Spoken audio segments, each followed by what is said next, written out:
चलिए आज एक कहानी सुनते हैं। ये कहानी है 28 साल के राजेश की, जिसके सपने तो बहुत बड़े थे लेकिन जेब बिल्कुल खाली थी। वो हर सुबह अपने पिता की पुरानी साइकिल उठाकर निकल पड़ता, खेतों में जी तोड़ मेहनत करता, लेकिन शाम को जब घर लौटता तो माँ की आंखों में एक ही सवाल दिखता था, बेटा आखिर कब तक ऐसे ही चलेगा। कभी कभी ऐसा महसूस होता है ना कि दिन रात मेहनत करने के बाद भी हमारे सपने बस हाथ से रेत की तरह फिसलते जा रहे हैं। बस यही सवाल राजेश के मन में भी हर रोज उठता था। क्या सच में चीजें कभी बेहतर होंगी, या फिर क्या सिर्फ मेहनत करते रहना ही काफी नहीं है? तो कहानी में असली मोड़ तब आया जब राजेश गांव के मेले में अपने पुराने दोस्त अजय से मिला। एक तरफ था राजेश, उसकी मेहनत, पुरानी साइकिल और खाली जेब, और दूसरी तरफ था अजय, उसकी कामयाबी, बड़ी गाड़ी और हाथ में चमचमाती हुई घड़ी। अजय ने राजेश का मजाक उड़ाते हुए कहा, अरे मेहनत से कुछ नहीं होता, दिमाग लगाना पड़ता है, दिमाग। बस यही एक बात राजेश को अंदर तक चुभ गई। अजय के तानों से दुखी जब राजेश घर की तरफ लौट रहा था तो रास्ते में उसे एक बूढ़े साधु मिले। उन साधु की आंखों में एक अजीब सी चमक थी। ऐसा लग रहा था मानो वो राजेश के मन की हर एक उलझन को पढ़ सकते हों। उन्होंने राजेश को रोका और एक ऐसी बात कही जो उसकी पूरी जिंदगी बदलने वाली थी। साधु ने राजेश से वादा किया कि वो उसे 7 रहस्य सिखाएंगे, लेकिन एक शर्त थी। ये रहस्य किसी को बताने नहीं थे, क्योंकि ये इतने शक्तिशाली थे कि किसी की भी किस्मत पलट सकते थे। राजेश तो तैयार था और उसी रात उसे मिला पहला रहस्य। और पहला रहस्य था अपनी योजना, अपना प्लान हमेशा खुद तक रखना। साधु ने समझाया कि दुनिया में 2 तरह के लोग होते हैं, एक जो किसी की कामयाबी से जलते हैं और दूसरे जो उसे नीचे खींचने का कोई मौका नहीं छोड़ते। अगर योजना पहले ही सबको बता दी तो वो उसे नाकाम करने की हर कोशिश करेंगे। राजेश ने इस रहस्य को फौरन काम में लगाया। उसने मां से थोड़े पैसे उधार लिए और चुपचाप मिट्टी के कुछ बर्तन खरीद लाया, ये सोचकर कि उन्हें मेले में बेचेगा। ये बात उसने किसी को नहीं बताई, अजय को तो बिल्कुल भी नहीं। जब अजय ने रास्ते में उसे टोका भी तो राजेश ने बड़ी सफाई से बात घुमा दी। और नतीजा, अरे वाह, शाम तक उसके सारे बर्तन बिक गए। उसके हाथ में पहली बार खुद के कमाए हुए 50 रुपए थे। रकम छोटी थी, पर राजेश के लिए ये सिर्फ 50 रुपए नहीं थे, ये एक नई शुरुआत का सबूत थे। पहला रहस्य काम कर गया था। इस पहली कामयाबी ने राजेश को जबरदस्त हिम्मत दी, लेकिन ये तो बस शुरुआत थी, सफर अभी बहुत लंबा था। अब वक्त था दूसरे रहस्य को सीखने का, जो उसे सिर्फ मेहनत से कहीं बहुत आगे ले जाने वाला था। दूसरा सबक था मेहनत को दिमाग से जोड़ो।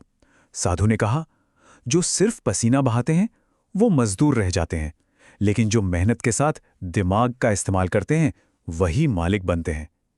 कितनी सच्ची बात है ना?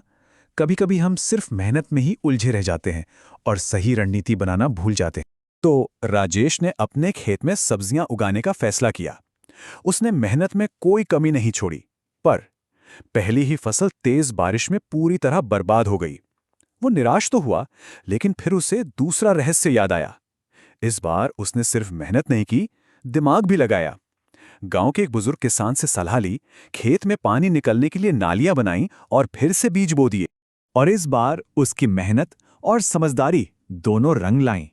फसल इतनी अच्छी हुई कि उसने मेले में सब्जियां बेचकर पूरे 200 रुपए कमाए, पिछली कमाई से ठीक 4 गुना ज्यादा। उसने सीखा कि मेहनत में जब अक्ल मिलती है तो नतीजे कैसे बदल जाते हैं। अब बारी थी तीसरे रहस्य की, समय की ताकत को समझना। अब इसका मतलब सिर्फ इंतजार करना नहीं है, बल्कि सही मौके के लिए पहले से तैयारी करना है। साधु ने सिखाया कि समय सबसे बड़ा गुरु है, और राजेश ने इसी गुरु से सीखने का फैसला किया। और इस रणनीति का नतीजा शानदार। राजेश ने सर्दियों के आने से 2 महीने पहले ही तैयारी शुरू कर दी थी, तो जब सर्दियां आईं, उसकी फसल पूरी तरह तैयार थी और बाजार में उसकी मांग भी सबसे ज्यादा। उस एक दिन में उसने 1500 रुपए कमाए, एक ऐसी रकम जो उसने अपनी जिंदगी में पहले कभी एक साथ नहीं देखी थी। लेकिन देखिए, हर कामयाबी अपने साथ नई चुनौतियां भी लाती हैं। राजेश का नाम पूरे गांव में फैलने लगा और साथ ही बढ़ने लगी कुछ लोगों की जलन। अब उसे सिर्फ कमाना नहीं, बल्कि अपनी सफलता को संभालना भी सीखना था। और चौथा, सबसे महत्वपूर्ण सबक था, अपने साथियों को बहुत सोच समझकर चुनो। साधु ने समझाया कि जो प्रेरणा दें वो दोस्त हैं, और जो जलें वो रास्ते का कांटा। जरा सोचिए, किसी के आसपास के लोग उसे कितना ऊपर उठा सकते हैं या फिर कितना नीचे खींच सकते हैं। राजेश ने इस रहस्य को समझा। काम बढ़ाने के लिए उसने मोहन नाम के एक मेहनती लड़के को अपना साथी बनाया, जो उसे हमेशा प्रेरणा देता था। और दूसरी तरफ था अजय, जो ईर्ष्या और ताने मारने के अलावा कुछ नहीं करता था और हमेशा राजेश को नीचे खींचने की कोशिश में लगा रहता था। और जल्द ही राजेश की जिंदगी में एक बहुत बड़ा तूफान आया। एक तरफ किसी ने उसके खेत तक पानी पहुंचाने वाली नहर बंद कर दी और ठीक उसी वक्त उसकी मां गंभीर रूप से बीमार पड़ गई। सारे पैसे इलाज में खत्म हो गए। ऐसे में साधु ने उसे 5वां रहस्य सिखाया, धैर्य की शक्ति। देखिए, धैर्य का मतलब हाथ पर हाथ रखकर बैठना नहीं होता। इसका मतलब है संकट में भी ठंडे दिमाग से फैसले लेना और हिम्मत न हारना। राजेश टूटा नहीं। उसने मोहन के साथ मिलकर नहर ठीक की, मां के इलाज के लिए उधार लिया और दिन को रात बना दिया। आखिरकार उसकी मां भी ठीक हो गई और काम भी पटरी पर लौट आया। धैर्य ने उसे बचा लिया था। राजेश को पता था कि इन सब मुसीबतों के पीछे अजय का ही हाथ है। अब उसे छठे रहस्य की जरूरत थी, अपने दुश्मन को समझो। इसका मतलब गुस्से में जवाब देना नहीं है, बल्कि शांति से उसकी सोच और उसकी कमजोरी को समझना है, ताकि उसकी अगली चाल का अंदाजा लगाया जा सके। तो राजेश ने अजय की तरह सोचना शुरू किया। उसने अंदाजा लगाया कि अजय या तो फसल को नुकसान पहुंचाएगा या बाजार में उसके बारे में अफवाहें फैलाएगा। इसलिए उसने खेत की सुरक्षा के लिए रखवाले रख दिए और खुद बाजार में जाकर ग्राहकों से बात करके झूठी अफवाहों को खत्म किया। और जब अजय ने रात में खेत में आग लगाने की कोशिश की तो वो रंगे हाथों पकड़ा गया। राजेश ने बिना लड़े ही अपने दुश्मन को हरा दिया था। राजेश अब तक की हर परीक्षा में पास हो चुका था। उसका काम इतना बढ़ गया था कि उसने अपनी मां के लिए एक छोटा सा घर भी बनवा लिया था। लेकिन जिंदगी की सबसे बड़ी और अंतिम परीक्षा अभी बाकी थी। कस्बे के एक बड़े व्यापारी गोपाल दास ने राजेश को पार्टनरशिप का ऑफर दिया। राजेश ने उस पर भरोसा करके अपनी सारी फसल और जमा पूंजी उसे सौंप दी। लेकिन गोपाल दास सब कुछ लेकर शहर से भाग गया। राजेश एक झटके में जमीन पर आ गया।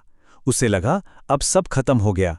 तभी साधु ने उसे अंतिम और 7वां रहस्य सिखाया, कभी हार मत मानो। साधु ने कहा, बेटा, हार तब होती है जब कोई मन से हार मान ले। ये शब्द सुनकर राजेश ने अपने आंसू पोंछे। उसने फैसला किया कि वो फिर से शुरू करेगा। उसका तजुर्बा और हौसला तो कोई नहीं छीन सकता था ना। उसने गांव वालों से थोड़ी मदद ली, पुराने ग्राहकों का विश्वास दोबारा जीता और धीरे धीरे अपना कारोबार फिर से खड़ा कर लिया। और इस बार वो पहले से भी ज्यादा सफल हुआ। राजेश की कहानी सिर्फ एक कहानी नहीं है, बल्कि सफलता का एक पूरा दर्शन है। उसने सिर्फ अपने बाहरी दुश्मनों को ही नहीं हराया, बल्कि अपनी अंदरूनी कमजोरियों पर भी जीत हासिल की। तो चलिए, सफलता के इन 7 रहस्यों को एक बार फिर से याद करते हैं। पहला, अपनी योजना को गुप्त रखें। दूसरा, मेहनत के साथ दिमाग का इस्तेमाल करें। तीसरा, समय को अपना हथियार बनाएं। चौथा, सही लोगों को चुनें। 5वां, मुश्किलों में धैर्य रखें। छठा, अपने दुश्मनों को समझें। और 7वां और सबसे जरूरी, अपने लक्ष्य पर हमेशा अड़े रहें, चाहे कुछ भी हो जाए। राजेश की कहानी तो यहां खत्म हो गई, लेकिन उसकी सीख हम सबके साथ है। ये 7 रहस्य किसी की भी जिंदगी बदल सकते हैं। तो अब आखिरी सवाल ये है, लक्ष्य क्या है और उसे पूरा करने की शुरुआत कब होगी?